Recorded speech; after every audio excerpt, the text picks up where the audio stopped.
We live in a fast-paced world that's increasingly becoming more and more technologicized. We've never been able to do things faster and more conveniently than ever before, and yet we've never been as busy as we are now. This busyness has brought with it a high level of competition and pressure, which is the reason most people are almost always highly stressed, either from work or school or even sometimes from family. These days, it has become so difficult to make out time to engage in the things that truly bring us happiness and tranquility. And the fact that we can now take our work everywhere we go, while a blessing in its own right, isn't exactly helping matters. Somehow, we've glossed over how powerful an effect finding the balance between happiness and stillness can have on our minds and bodies. And one way to achieve that balance is by getting out more often, being one with nature, as they say. But it's obvious that many of us don't know just how radically our lives can change simply by committing to get outdoors more often. Because if we did, we would make the effort to get out more often. As much as work plays a critical role in grounding our sense of self, the truth is, without taking the time to rest and breathe, even your sense of self could get warped. Resting, meditating, and simply breathing in the fresh outside air can do wonders for your mind and body. In today's video, we will be exploring what those benefits are. Let's begin with what science has to say about getting out more often. A lot of research has been done in this field, and more is still being done. For instance, a few years ago in the UK, there was a nature challenge carried out for 1 month, where people were encouraged to do something wild in nature and then document their experiences. Participants were supposed to share about how they connected and interacted with nature, and how that made them feel about their health and happiness. The participants recorded their feelings before the challenge, immediately after the challenge, and 2 months after the challenge had ended. The results were amazing. According to the study, people who participated in the challenge not only experienced better health and more happiness, they also developed healthy habits, such as planting flowers and feeding birds, which they sustained beyond the challenge. Even children benefit a lot from being exposed to the natural world. It's been proven that by letting children get enough outdoor time, you can increase their self-esteem. They learn how to take risks, sharpen their creativity, exercise, play, and discover, which all contribute to developing a healthy sense of self-awareness and confidence. In fact, in some cases, it's been said that nature can help alleviate some of the symptoms of attention deficit hyperactivity disorder, ADHD, as it has a calming effect on kids with ADHD, and also helps them focus. That said, if you've been struggling with your mental health for a while now, nature might just be the thing to help you.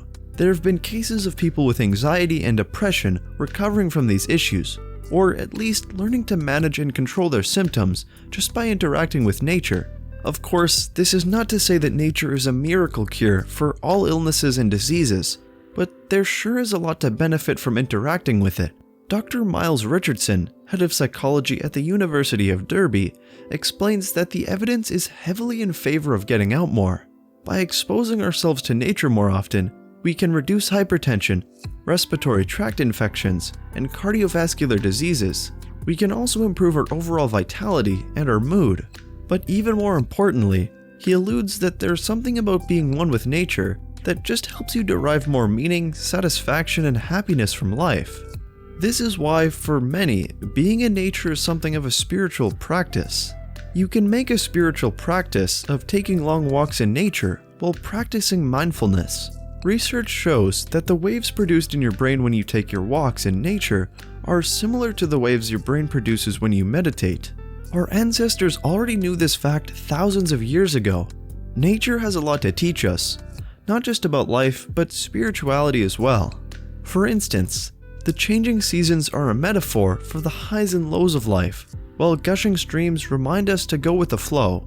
Some researchers carried out some studies at the University of Edinburgh, where they measured brain activity from volunteers after walking a mile through a big city, a shopping district, and through green spaces. From their investigations, they discovered that the brainwave showed higher engagement when the volunteers walked through green spaces, and lower engagement when walking in non-green spaces. In other words, volunteers seemed more focused in green spaces, something psychologists refer to as effortless attention. Effortless attention is great for the brain, as it allows you to reflect and refresh your brain from the aroused, hypervigilant mode it is constantly in. So if you want to achieve Zen state of mind, then you need to make the effort to get out more often. In fact, there's a reason yogi masters mostly practice their yoga outdoors. Yoga is a way by which we connect to the energy and life force of the universe.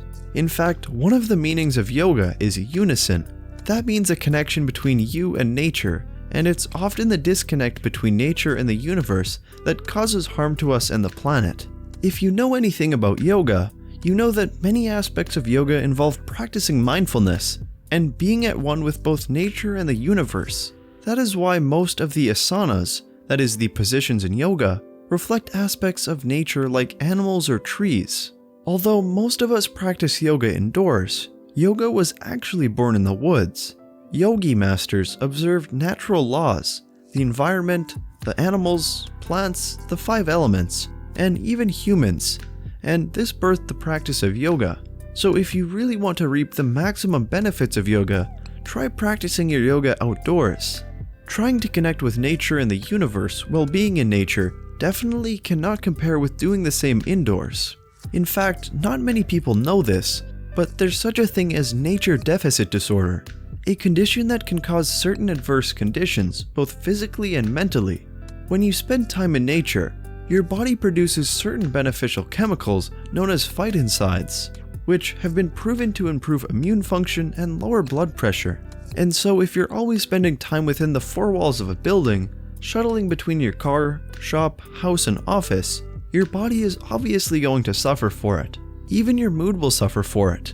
Researchers at the University of Southern California, for instance, found that by simply looking at a beautiful natural scenery triggers the release of endorphins in the body. Endorphins are the feel-good hormones which make us feel happy.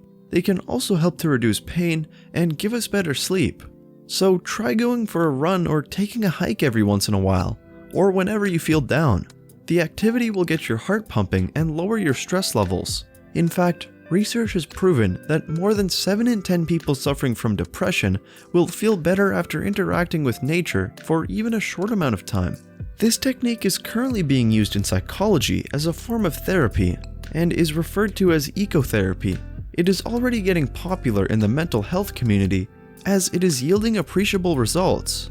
The healing power of nature is so potent that even looking at a photo of nature is enough to bring significant improvement in a person's mood. So much so that just living within a kilometer of a park might mean less anxiety for you than those who live farther away.